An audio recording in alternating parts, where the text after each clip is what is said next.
हे, क्या आपने कभी ये सोचा है कि पहली मोहब्बत हमेशा अधूरी क्यों रह जाती है?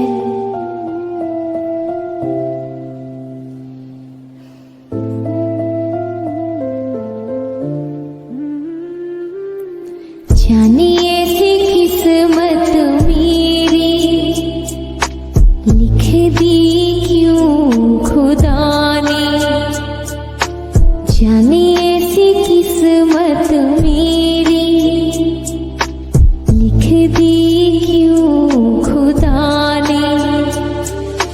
दिल में है दर्द है लाखों, अश्क न निकले आँखों से, जाने ऐसी किस्मत मेरी लिख दी क्यों खुदा ने।